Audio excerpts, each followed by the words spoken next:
Sa kaugnay na balita, DILG Secretary Mar Rojas hinamon si Cebu Governor Gwendolyn Garcia na sagutin na lamang sa proper venue ang mga reklamo laban sa kanya sa halip na mag-isip ng iba't ibang motibo sa pagkakasuspindi nito. Reaksyon ito ni Rojas sa pahayag ng kampo ni Garcia na umano'y may bahid politika ang suspensyon ng gobernadora. Si Alvin Baltasar para sa detalye. Mas maiging sagutin na lang sa proper venue ni Cebu Governor Gwendolyn Garcia ang nilalaman ng reklamong isinampa sa kanya na nauwi sa kanyang suspensyon. Ginawa ni DILG Secretary Mar Rojas ang pahayag kasunod ng sigaw ng kampo ng nasuspindeng gobernadora na produkto lang ng politika ang naging hakbang laban dito. Sa halip niya na ang tingnan sa naging pasya ay anggulo ng politika, ang bigat sa naging pasya ayon kay Rojas ay bunga ng ebidensya.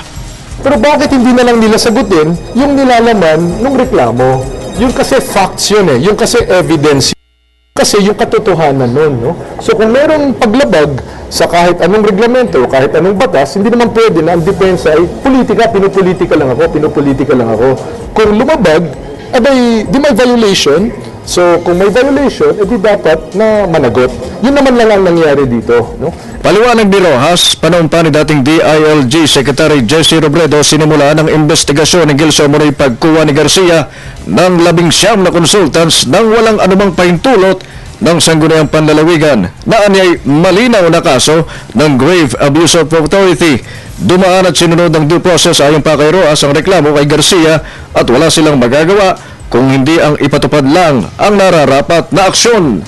Dumaan ito sa full due process. 2 taon itong pinroseso. Nagsimula ito in November of 2010. Inimbestigahan ito ayon sa utos ng Pangulo ni then Secretary Jesse Robredo. Nag-file ng findings ang DILG. Ngayon, buhay pa si Secretary Jess, recommending, finding a violation and recommending a suspension. Sinubmiti ito sa Office of the President na nag-review nitong buong proseso at lahat ng legal basis nito.